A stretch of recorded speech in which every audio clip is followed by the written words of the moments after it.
और अब खबरों में आगे बात करते हैं मैनपुरी की ही, जहां पर हाथरस हादसे से जुड़ा बड़ा अपडेट हम आपको दे रहे हैं। जहां पर बाबा के आश्रम में दीपावली का माहौल, हादसे में इतनी मौत के बाद भी आश्रम में दीपावली जैसा माहौल है। बाबा के जन्मदिन को लेकर तैयारियां जोरों पर हैं। जन्मदिन को भव्य बनाने के लिए लड़ियां लगाई जा रही हैं। एक तरफ 122 लोगों की मौत हो चुकी है, लेकिन कोई असर नहीं है किसी भी तरीके से कोई भी यहाँ पर एक भी रिग्रेट नजर नहीं आ रहा है। लेकिन ऐसे में बाबा के जन्मदिन को मनाने के लिए यहाँ पर उनके जो सेवादायक है वो पूरे तरीके से यहाँ पर तैयारी में जुटे हुए हैं। एक तरफ बाबा लेटर भी दौरान भेजते हैं और वकील हायर करते हैं, तो दूसरी तरफ 14 जुलाई को बाबा का जन्मदिन मनाया जाना है। इसकी तैयारियां पहले से भी हो रही थी, लेकिन अभी भी तैयारियों में कोई कमी नहीं है। तस्वीर हम आपको दिखा रहे हैं और ये उसी आश्रम की तस्वीर है जहां पर मैनपुरी की, जहां पर यह कहा गया था कि बाबा इसी आश्रम में पहुंचे और उसके बाद बाबा को कहीं पर देखा नहीं गया। लेकिन ऐसे में जन्मदिन की तैयारियां हो रही हैं, लड़ियां लगाई जा रही हैं। दूसरी तरफ लोगों के घरों में शव पहुंच रहे हैं उनके अपनों के, लेकिन यहां पर बाबा के आश्रम में तैयारियां हैं उनके जन्मदिन को लेकर।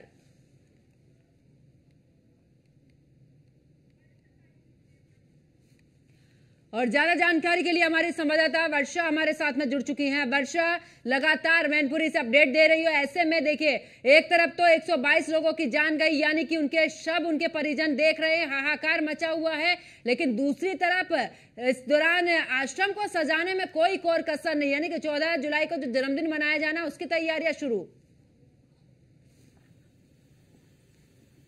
देखिए, बिल्कुल जिस तरह हाथरस में इतना बड़ा कांड हुआ, उसके बावजूद 122 लोगों की मौत हुई, लेकिन बाबा को कोई शर्म नहीं है।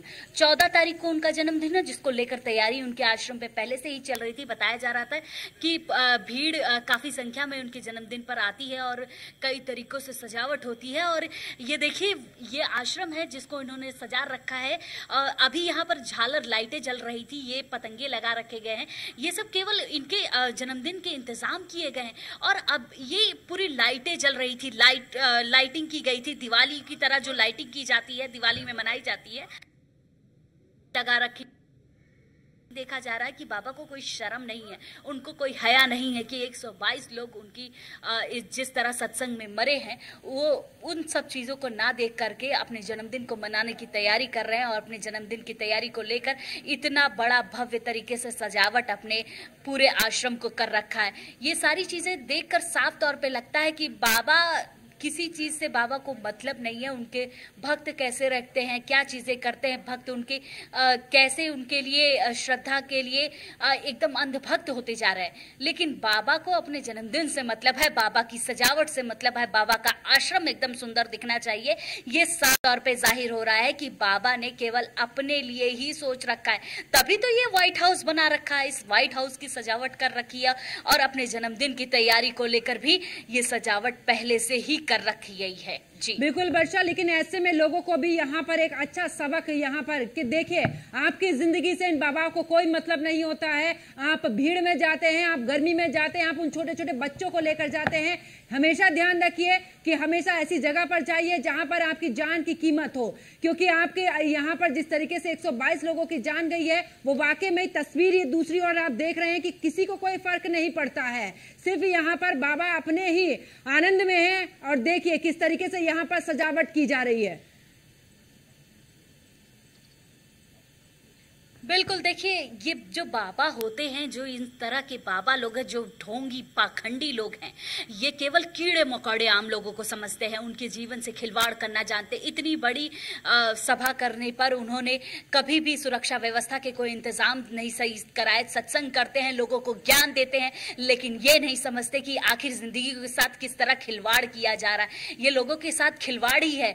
आज उनका 14 तारीख को जन्मदिन है, वो अपने जन्मदिन की तैयारी करवा रहे हैं, झालर सजा रहे हैं, चीजें कर रहे हैं, लेकिन जो लोग मरे हैं उनके बारे में नहीं सोच रहा। उसके बावजूद भी आज कुछ अंधभक्त ऐसे हैं उनके, जो कह रहे हैं कोई बात नहीं, हमारे भी परिवार का मरा होता तो शायद मरने दो, क्योंकि उनके मरने का दिन आ गया था।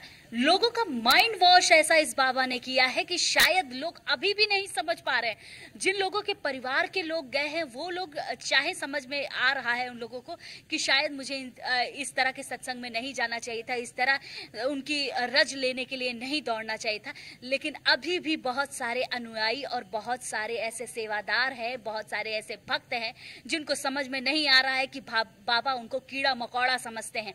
बाबा उनको यहाँ केवल रखे हुए हैं केवल अपनी सुरक्षा व्यवस्था के लिए, अपने काम के लिए, अपने मतलब के लिए। उनको कोई मतलब नहीं है कि कितने सेवादार मर रहे हैं, कितने भक्त मर रहे हैं और कितने लोगों के साथ क्या हो रहा है। उनको तो बस बिल्कुल। और वर्षा, ऐसे में बाबा भले ही बाहर नहीं आया हो, लेकिन लेटर उनका सामने आया और लेटर में बाकायदा वकील हायर किया गया है, यानी कि कानूनी लड़ाई लड़ने के लिए पूरे तरीके से बाबा तैयार।